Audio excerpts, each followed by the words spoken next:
Welcome, everybody, to another episode of Unpacking the Word. I'm Barrett Holmes-Pittner, and I'm here, as always, with Luna. Hey, Luna. Hey, how's it going, Barrett?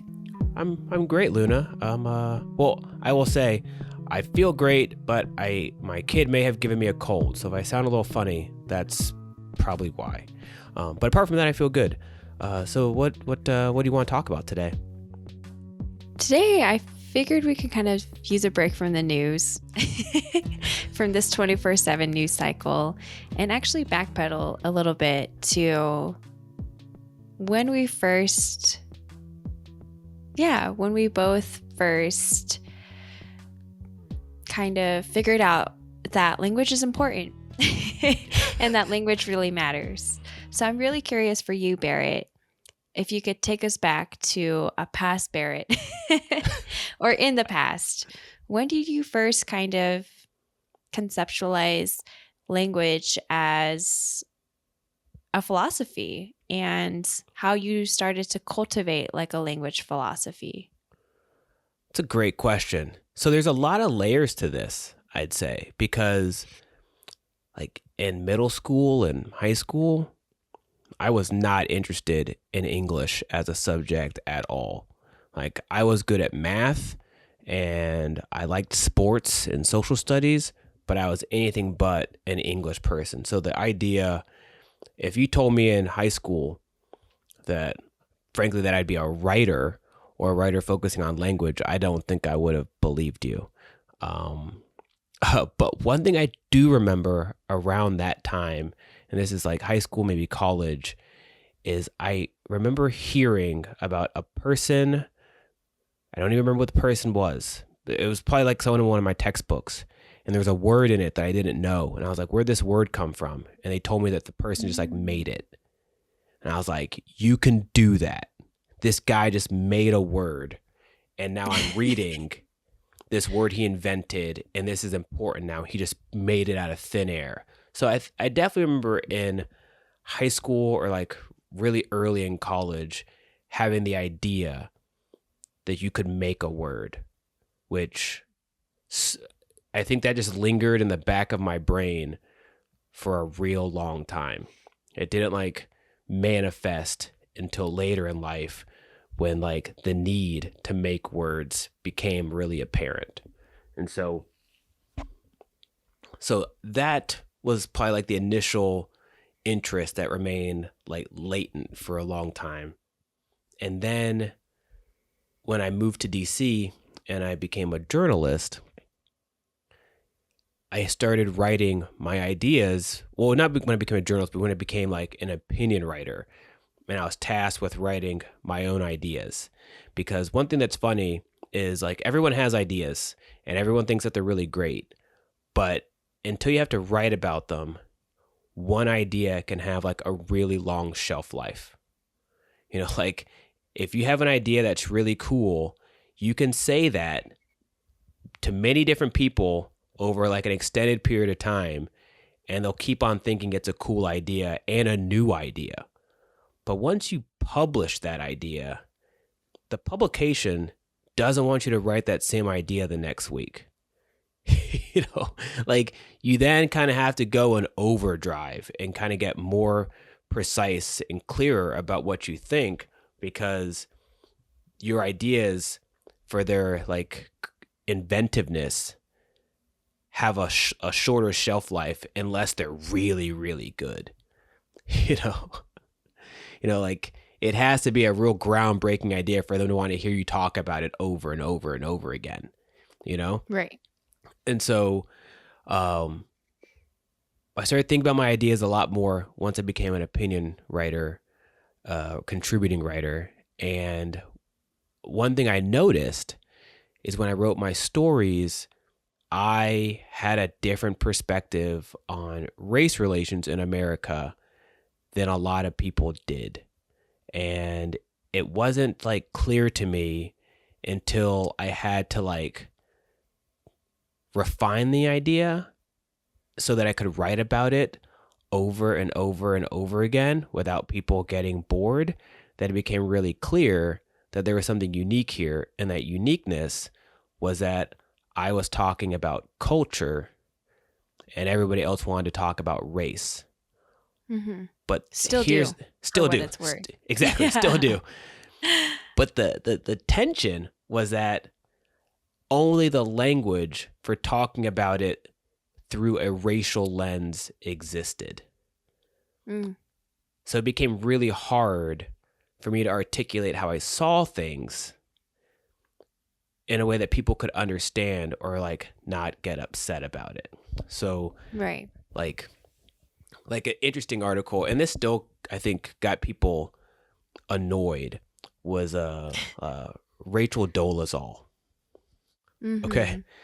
Rachel Dolezal, I found this just to be fascinating because for the longest time, white people, when they immigrated to America, or Europeans, when they immigrated to America, would do anything and everything to appear as like an Anglo-Saxon white person. You know, they're Yeah. changing their names. They're, they're Yeah. trying to get rid of their accents, Mm-hmm.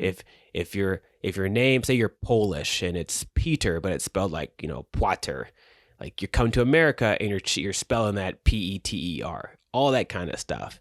And now there's a woman who's from the ancestry is from the Czech Republic, and she's doing everything conceivable to live as a black person. Like she went to an HBCU, she worked at the NAACP, she's raising 2 black boys, she like studied African, history, and she like did hair braiding. I was like, I've never seen a white person put this much effort to be black. This is fascinating. Not sure if it's good or bad, but like I'm really intrigued.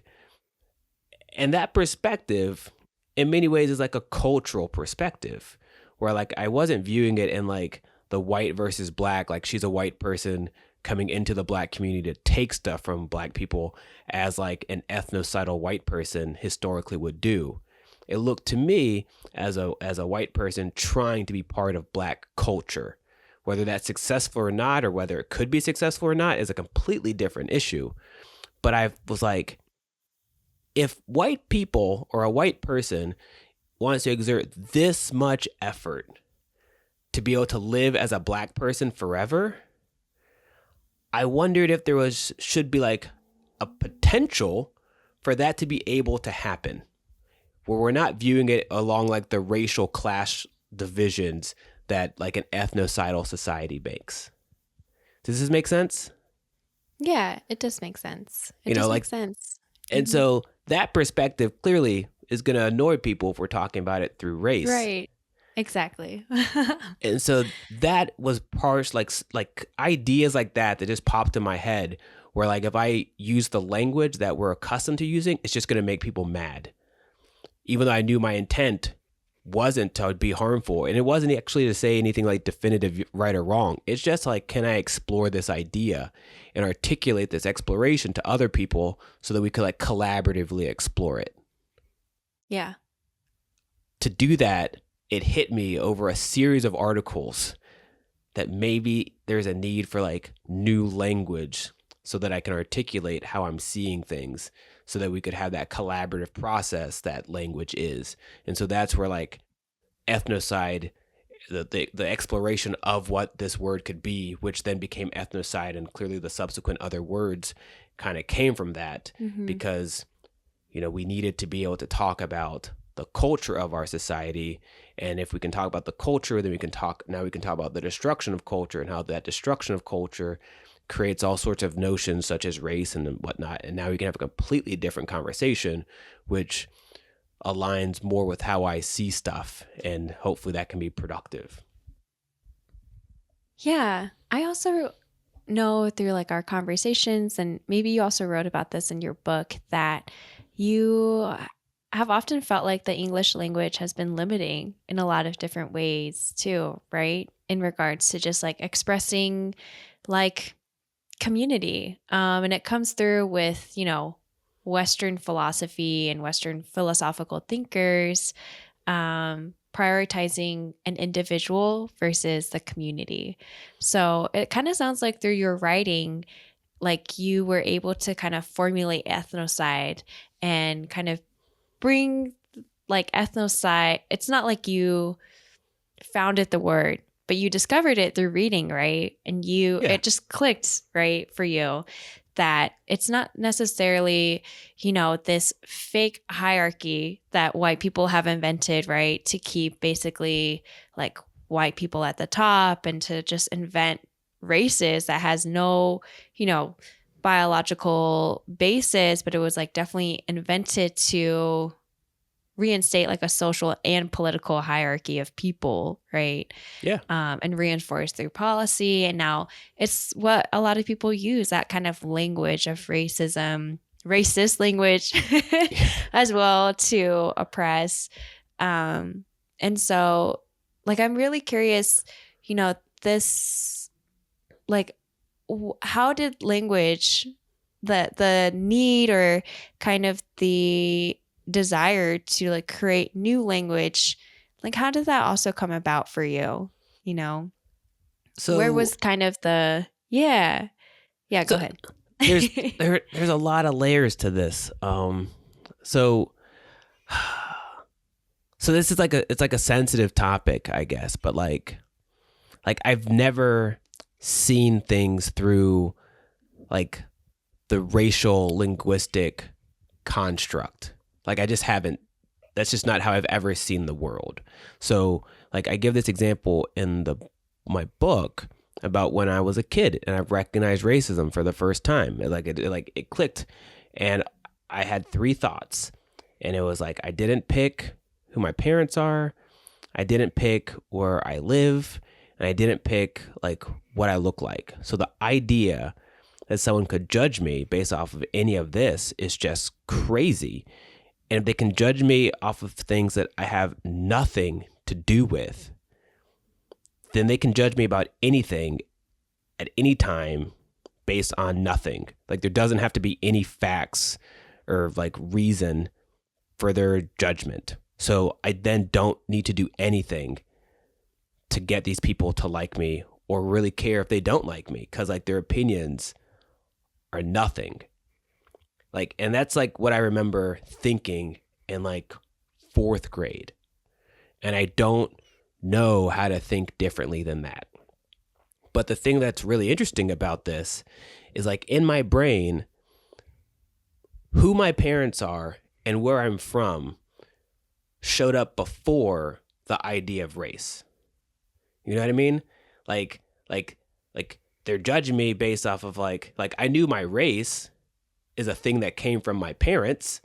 Therefore, they're like judging me based off of my parents, And like I live in the South. I didn't pick to live here. So these people are judging me in this way because I live here. Those ideas appeared to me before like really being worried about whether I am or I'm not black. Like that's just a thing. And so being black is something that I've always been, something that I am, but this racial idea wasn't ever a thing that like defined me in the way that America says that it should. Mm-hmm. And this creates like a weird tension because when you're told that this racial identity should define how you see yourself and how you see everything in the world, when you see racism, you're then going to start trying to find solutions off of these racial concepts. So like if you find out that like white people don't like you because you're black and you want to stay friends with these people, you'll then try to do stuff to like lessen the idea of your own blackness and get closer to the idea of their whiteness. And there's plenty of people that took that strategy. And, I didn't make that decision, but like most people came to this realization when they're like in middle school or elementary school. So like how harshly can you judge a kid's logic? Like it doesn't make it. That'd be That's really a good rude. point. And at the same time, there are so many other black friends of mine that they said, I don't like these white people are crazy. I'm just going to hang out with black people because I'm black and we're black and this is what we do. Since I never did any of that, and how I saw things, there wasn't like a really precise language for articulating it to other people. Lots of people just didn't understand me or didn't like me for like my entire life. Like they just couldn't get me. There'd be someone that would like me, and then they'd articulate at some point like their perception of me, and it was just horribly wrong, you know? Like like people in high school, I remember this one person in their mind, I was like, I was the black guy that liked white people. And it was like, no. Like, but you hang out with white people. It's like, yeah, I'm in all the honors classes. Like, I live in the suburbs of Atlanta. This is like one of the epicenters of white flight. There's more white people here, and all the honors and gifted classes are white people. So, yeah, I'm hanging out with a lot of white people. They're in every single one of my classes. I play soccer. They're like, yeah, why don't you play like basketball or football or something? It's like, I'm 5'10" and like 150 pounds. Like, yeah, makes a lot of sense for me to be a basketball player. Makes a lot of sense for me to be a football player. No, soccer is the sport that makes the most sense, and I like it the most. So I'm going to play soccer. And in people's minds, that was like a white sport. And all I'm really doing is doing stuff that I like, with no concern as to like what race is supposed to do it. But people couldn't perceive it that way. And so for a very long time, like black people just didn't understand me. And if I had a conversation about being black, I would have a conversation that was like from a cultural perspective, and that would seem to be like an affront to their racial perspective.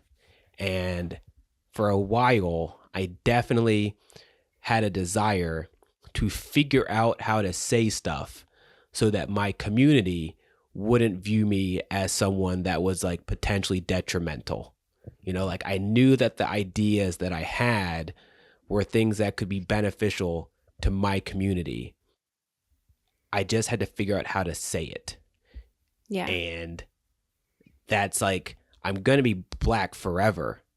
So like there's an importance to making sure that like I can articulate my thoughts within my community and have it so that people understand it to some regard. And like right. The word ethnocide has made that really easy. But that probably took 30 some odd years, I guess,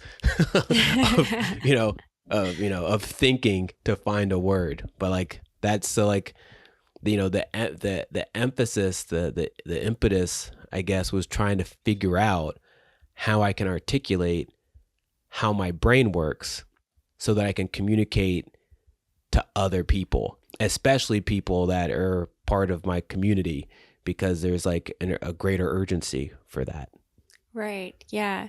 I think that's also why like I really appreciate the work of SEL, just because there's so much that can be lost in translation, right? From like these first draft thoughts or thoughts that are just barely forming, or feelings that you may be having as people are talking with you about certain topics like, racism or even, gender identity, right? And you're like, there's feels like there's something lacking, right? Or like we're not truly connecting, the like root of the problem to potential solutions, right? And I think that's also why I can really appreciate like the work of SEL, that, in bringing in new language, cultivating new language, right? It also means we can develop better practices for thoughtful, intentional, and positively, impactful like work and behaviors. Yeah. And also like since America's ethnocidal, and due to ethnocide, people engage in bad faith quite a bit, because if I'm going to interact with someone where I'm going to like destroy their culture because I believe that's going to be profitable or beneficial to me in some way, there's no way they will interact with me if like my intentions are known. So like there has to be some sort of bad faith relationship. And I'm saying this because that also means that people will view language as something that's insignificant, because the expectation is that people's words So true. won't be backed up by their actions because there's a bad faith foundation. And so like one of the obstacles with SCL is that it's hard for people to conceptualize that words matter. And then it's hard for them to conceptualize that those words will result in like actions that are like representative of those words. It's like wild to think that like that's where we're at, but that's really like where we're at as a society, for people to understand that like words have a meaning, and then since they have meaning, that meaning will result in actions, and then you'll do things according to the language. And then before the language exists, there's clearly going to be a philosophy that like precedes it, that cultivates it. So like I had a philosophy that saw the world through a cultural lens and not a racial one. Yeah. I had like 30 years of there being like really no language that I could conceive of for how to articulate that. I then did it.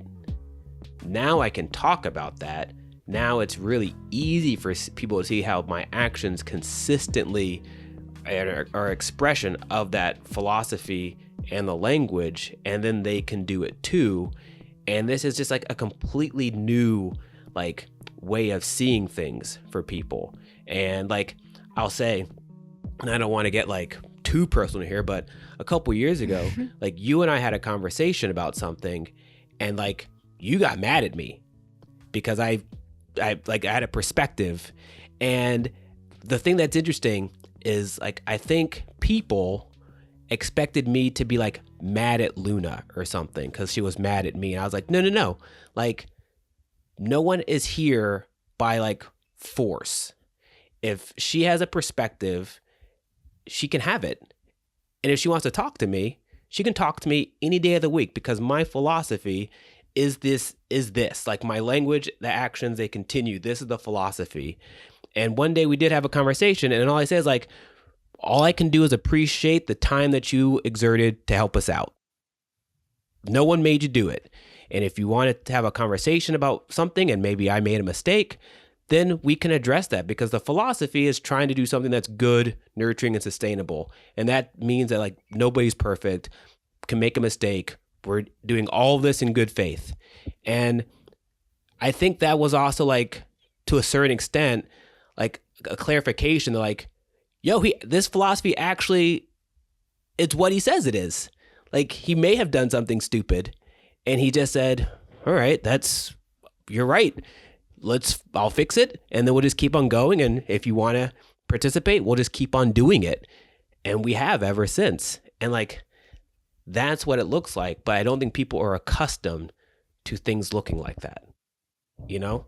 Right. Yeah. Because I mean, it's a little bit, the way that you're describing it is a little bit more fluid, right? And people are definitely more rigid in terms of like how they may perceive such a situation, when such emotions are involved. But that fluidity comes from like existence itself. Like there's a key consistency that has to get adapted based on just how the world may swing any given day. It's like if I have the language that I like to be warm and cozy when I go outside, that doesn't mean I wear the same clothes every day. Like if the weather is this way, I'm going to wear something completely different than what I'll wear the next day if the weather changes. But I'm still doing the same thing every single time. Like when we think of consistency, people like to think that you wear the same clothes every single second of every day. No, that's crazy, because the world changes. The environment around you changes. As you do something different, you should be able to see that you're still doing the same philosophy the whole time, just adapting it to the environment. And that's what we're trying to do. Too often people have an idea of consistency that's completely devoid of reality. and then they just kind of get baffled. Or change. Yeah. Yeah. Yeah. I feel like a lot of people associate consistency with sameness. And Yeah. consistency requires change, that fluidity, to be able to adapt, because nothing stays the same. You know, there's going to be minor bumps, roads, and even sometimes major changes that people have to make. But being open to that kind of change, I think, is also really important to keep in mind with consistency. And so this connects back to language, because if I have a philosophy that is based around existence, instead of a philosophy that's based around like essence, which are just ideas that don't really have to have like an attachment to existence or reality, I'll cultivate language that articulates my relationship with existence. Yeah. If I have a philosophy based on essence, I'll cultivate language about that relationship to essence. And so like when we like if we have this essence, this idea of like a detached from reality, then we're going to come up with notions of consistency that don't even factor in the natural changes of life, you know? Right. So then their ideas of consistency that like nobody can actually accomplish. Everyone's going to be a disappointment or a failure just because they're living. That will make people sad. That'll make people, and then people will struggle to be able to articulate anything because they won't even have the words to describe reality. Mm-hmm. It's like, yeah, this is a massive change. And so if we're talking about like race in America is an idea that has no connection to reality. And it's like an idea that's like fixed. Like the idea that you'd be like black or white, these fixed like constructs forever. That's nuts. Like when I first started doing my work and I would talk to people about race versus culture and like racial division, I'd say like, here's an example of like how these ideas of black and white are like crazy, but also just like inherently like oppressive and divisive, is like the South doesn't have a bunch of mixed race people. Like it's not a society that's predominantly mixed race, but we know that it's been basically black and white for hundreds of years. And a lot of these states are 50-50 black and white. Do you think that it's natural that many black and white people could be in the same space for hundreds of years and just never mix? Or, I mean, you know, they marry, they elope, have kids, and they move up north because it's more acceptable culturally north, you know, so Right. they migrate physically to where it's more acceptable. And they feel like the culture is more accepting, right? Because why would you want to raise your kid in that kind of environment? Right. Because it's more attached to reality. Like in the South, they'll think that it's just perfectly natural that there isn't a big segment of mixed race people. No, that's not natural at all. Like we know if we just put people of different races in the same place for like 30 years, 20 years, you're going to get a lot of mixing. The idea that it wouldn't happen in a place for hundreds of years, like the only way that can happen is by like intentional, systemic division at like every aspect of life. It's not natural. But we have like the language we have has inverted reality to make something that clearly is not natural, not sustainable, people perceive to just be like how things organically happen. Yeah. We're in the upside down. So now you have to have language that like articulates that the upside down isn't right side up. And that's where like language comes in. That's why you can start talking about culture and, you know, an ethnocide, and then you break free from these like racial constructs. And so like the emphasis on language for me has really been just like a prolonged journey of just trying to articulate what was in my head to other people. And for some reason that I can't explain, what's in my head doesn't seem to be what's in a lot of other people's heads. And so there's like a greater, there's like a significance to me being articulated out into the world, because it can be beneficial to other people because they haven't had those thoughts. Yeah. And I mean, it's interesting, right? Because we're using this like system that like people of color didn't create, right? Like white men created a system to racially categorize people based on how they looked, right? And maybe also Aesthetics. tied to some like ancestral lineage, right? I'm thinking specifically in regards to a lot of Black folks and Indigenous people, right? Hmm. But it's interesting because like we have, instead of like countering that with like different discourse, different language to describe the impact of this like false system that was created, we took their system to kind of talk about, like the systemic like diseases that plague us, right? And like keep certain people at the bottom, like want to oppress us. So this is a really tricky like catch-22. It's this, and this is very like sensitive linguistically to talk about. I think my language like Yeah. allows this, but like what we're talking about is, due to ethnocide, the language and concepts that African people had before the transatlantic slave trade, a lot of that's gone. And the language that they were forced to adopt was a language that was all built around saying that you weren't a person. And so the journey is going to be one where like that language that says you aren't a person, you then find a way to use that language to say you are a person. But that can't be like the final step. The next step has to be that you liberate yourself from like the restrictions of this language as much as possible. And that can be, and a great way to do that is by using concepts from other societies that are completely like different, that can allow for like a paradigm shift.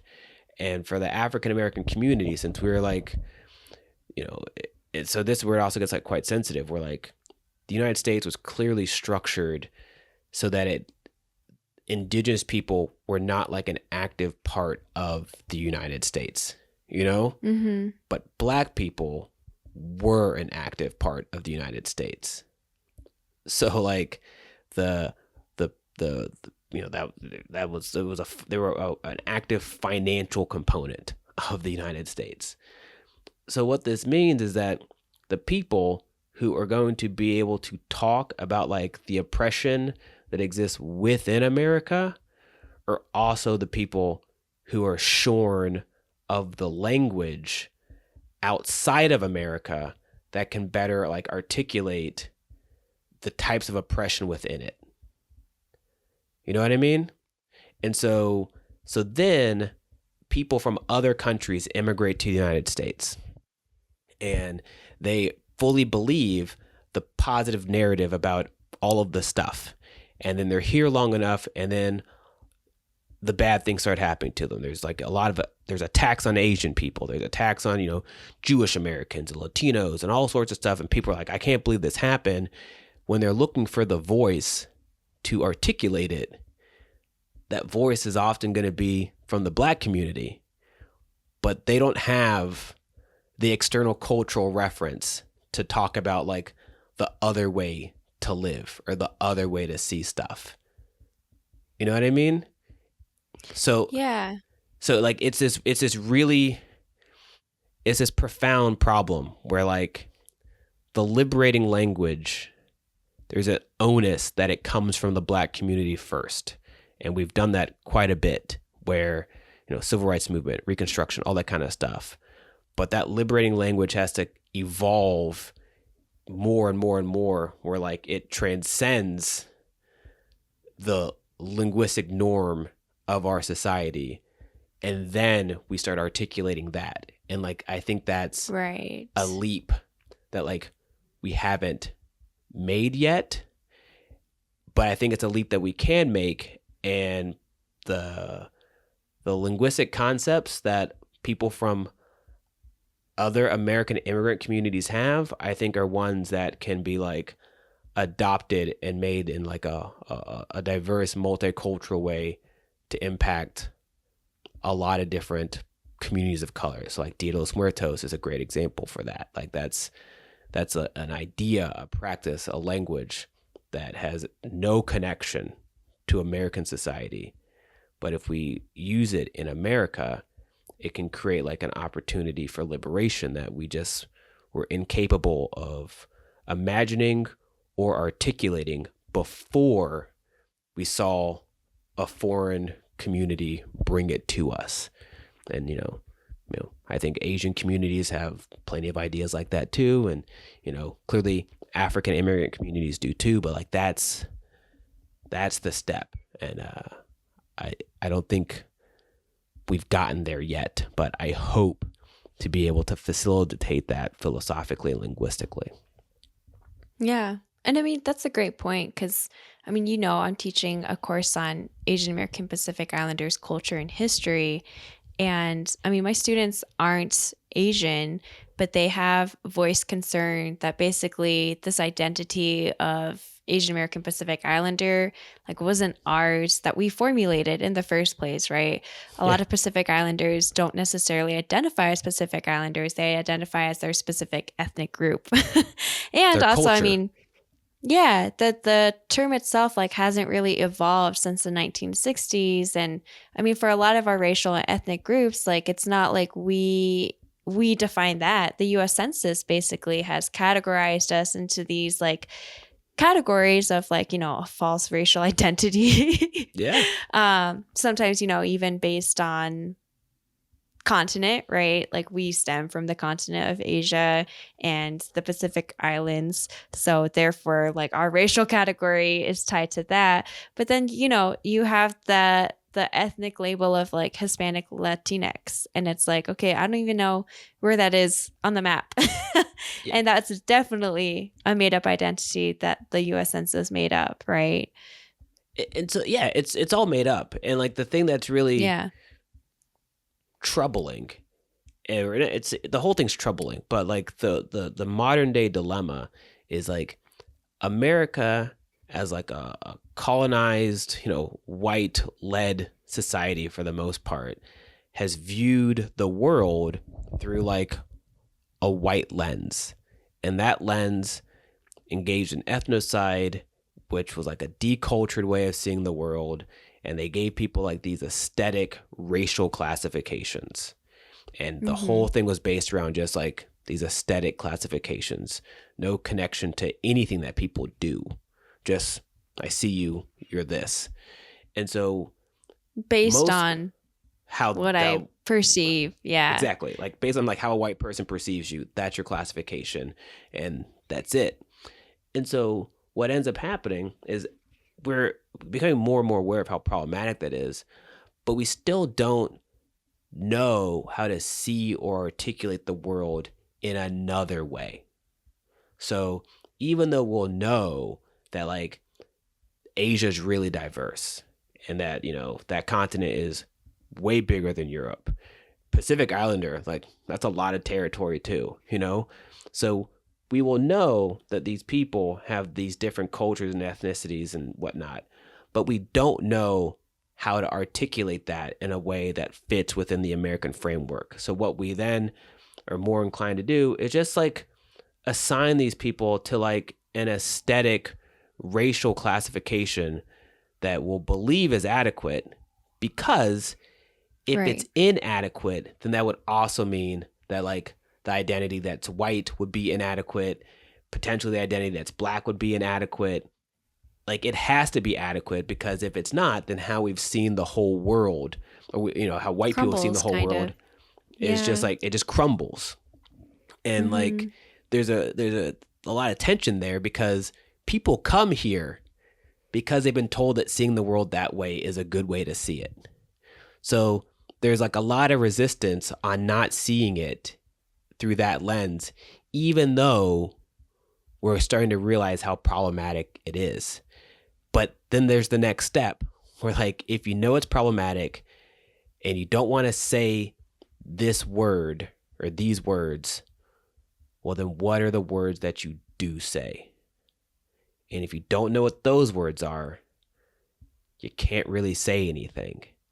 And so, like, SCL, I hope, helps us start traversing that terrain, because you have to start making the words or unearthing neglected, forgotten words like ethnocide or ethnogenesis, or you make a new word like Fricano, or you make a new word like, instead of saying surreal, you say surreal, so that people understand that, like, you know, it's a nightmare and not a dream reality, you know, stuff like that. Like, that's so, like, this journey for language in a micro sense was just me trying to figure out how to articulate how I saw the world to other people. And then as you can communicate with more and more people, then naturally it's just gonna organically grow, because now you can have conversations. And that's just like, that's kind of what life is about. Yeah, conversations, I think, that also like really welcome the fluidity and the change of reality, right? And that really also, I don't know, kind of phase in a more accurate depiction of our reality versus kind of what the so-called like founding fathers manifested for everybody in this country. Like, just the fact that you like have to make that clarification is wild, because like, where you have, like, in our society, you have to remind people that, like, the conversations we have are conversations that are based around reality and wanting to, like, survive and live together and exist. And they're not conversations that are just based around the delusions of people whose delusions also say that they're the best or we're the best. And those delusions are more important than existence itself, which goes to like that Cartesian way of seeing the world, where essence is more important than existence. Like, how can you have conversations built upon delusions? But like, we've tried for a really long time in this country to do that. Yeah. And now when we're trying not to, we have to remind people, oh, we're not just like talking about delusional stuff right now. We're actually talking about reality. Oh, that's interesting. Let me try that. Like, what's... Yeah. That's wild. And so then to circle back, like, my perspective was trying to articulate reality, which was really hard to figure out how to say. And if I tried to say it using like our delusional discourse, no one understood it. They get really annoyed with me. And but I knew my reality was I didn't like have like a negative perspective of my own people or something, you know. Yeah. Words matter. Yeah. So that's that. All right. Yeah. I think that's a good natural ending to this episode then. Thanks, Perfect. Barrett. Yeah, thanks. And yeah, come back next time, listeners, and you can, you know, get all of our stuff on social media and our Substack newsletter and everything like that. And there you go. All right. Later.